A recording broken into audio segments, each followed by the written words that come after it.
کتنے افسوس کی بات ہے کہ ہم اس قدر اہم معاملات کے بارے میں، اس قدر سخت معاملات کے بارے میں کتنی آسانی سے کہہ دیتے ہیں جو ہوگا دیکھا جائے گا۔ اے بھائی، اگر اس وقت دیکھا جائے گا تو اس وقت آپ دیکھ کر کس کو بتائیں گے؟ آپ اس وقت کے حالات کو دیکھ کر اپنے حالات کو کیا کچھ بدل سکیں گے؟ اور سوچئے تو صحیح، کب دیکھا جائے گا؟ جب موت کا فرشتہ آپ کی روح نکال رہا ہوگا اور روح حلق میں آ کر اٹک جائے گی، تب دیکھا جائے گا۔ جب آپ کا جسم بے جان پڑا ہوگا، لوگ اسے دائیں اور بائیں طرف کروٹیں دے رہے ہوں گے، جب آپ دوسروں کے سہارے ہوں گے، کیا تب دیکھا جائے گا؟ یا اس وقت دیکھا جائے گا جب چند لوگ ہمارے جنازے کو کاندھوں پر اٹھائے تیزی سے قبرستان کی طرف لے جا رہے ہوں گے؟ یا اس وقت دیکھا جائے گا جب ہمیں قبر میں ڈالا جا رہا ہوگا، جب ہماری قبر پر مٹی برابر کی جا رہی ہوگی، تب دیکھا جائے گا؟ کیا جب دنیا چھوٹ رہی ہوگی تب دیکھا جائے گا؟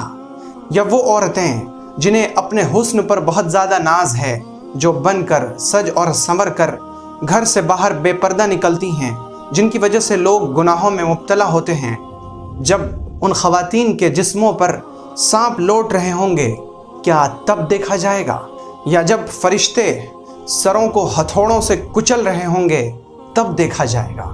یا جب پلسرات کے اوپر سے لوگ گزر رہے ہوں گے اور ان میں سے اکثر لوگ کٹ کٹ کر جہنم میں گر رہے ہوں گے، اکثر لوگوں کو جہنم کے شعلے لپک کر اپنے اندر لے رہے ہوں گے، تب دیکھا جائے گا؟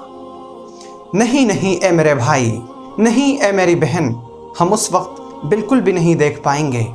اور اگر ہم نے اس وقت دیکھ بھی لیا تو اس وقت کا دیکھنا ہمیں کوئی فائدہ نہیں پہنچا سکے گا۔ تو ہمیں اسی وقت دیکھنا ہوگا، ہمیں اپنے چشم تصور کی نگاہوں سے ابھی ہی سب کچھ دیکھنا ہوگا۔ ہمیں ابھی ہی دیکھنا ہوگا کہ ایک پلسرات ہے جو بہت زیادہ باریک ہے، بہت تیز دھار ہے، جس کے اوپر سے لوگ گزر رہے ہیں۔ میں دور کھڑا اپنی باری کا انتظار کر رہا ہوں، لوگوں کو میں دیکھ رہا ہوں کہ جہنم کے شعلے انہیں اپنے اندر کھینچ رہے ہیں، اور مجھے دنیا میں کیے گئے اپنے سارے کرتوت یاد آ رہے ہیں۔ مجھے وہ سب کچھ یاد آ رہا ہے جو میں نے دنیا کی زندگی میں کیا تھا، جو میں نے لوگوں کے حقوق چھینے تھے، جو میں نے لوگوں کو ستایا تھا، جو میں نے اللہ کی نافرمانی کی تھی، جو میں نے اللہ کا حق ضائع کیا تھا، جو میں نے نماز چھوڑی تھی، جو میں نے زکوٰۃ ترک کر دی تھی، جو میں نے حج کا مذاق اڑایا تھا، جو میں حجاب پر لان تان کیا کرتا تھا، جو میں دینی تعلیم کو بہت فرسودہ تعلیم سمجھا کرتا تھا، جو میں دین کو بہت غیر اہم سمجھتا تھا، جو میں حفظ قرآن کو بہت معمولی اور گھٹیا چیز سمجھا کرتا تھا، نعوذ باللہ، یہ سب کچھ اس وقت ہمیں یاد آ رہا ہوگا۔ اور اس وقت جب فرشتے کوڑے مار مار کر لوگوں کو ہکا رہے ہوں گے، تب اس وقت ہم سوچ رہے ہوں گے کہ ان گناہوں کا بوجھ اپنے کاندھوں پر اٹھا کر پلسرات کیسے پار کریں گے۔ ہمیں ابھی ہی سوچنا ہوگا کہ اگر ہم جہنم کی وادی میں گر گئے تو ہم جو ابھی کہتے ہیں کہ جو ہوگا دیکھا جائے گا، اس وقت تکلیف کی شدت میں ہمارے کراہنے کی آواز بھی نہیں نکل رہی ہوگی، تب ہم کیسے دیکھ سکیں گے؟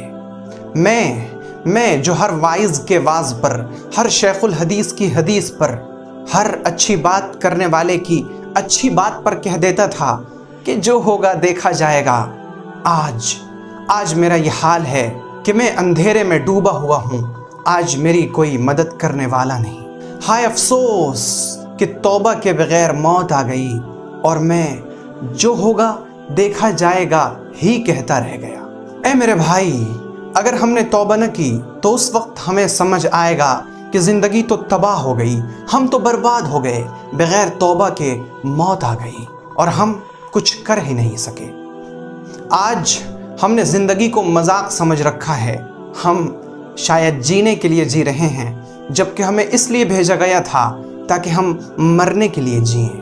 ہمیں بھیجا گیا تھا کہ ہم دنیا میں اپنی اس دنیا کی جنت تعمیر کر سکیں، لیکن افسوس کہ ہم تو اس دنیا کو ہی اپنی جنت بنانے لگے۔ اگر آپ کو یہ ویڈیو پسند آئی تو ویڈیو کو لائک کریں اور اسے اپنے دوست و احباب میں شیئر کریں، اور تازہ فکر سے جڑے رہنے کے لیے چینل کو ضرور سبسکرائب کریں، اور نئی ویڈیو سب سے پہلے پانے کے لیے گھنٹی کا بٹن دبائیں۔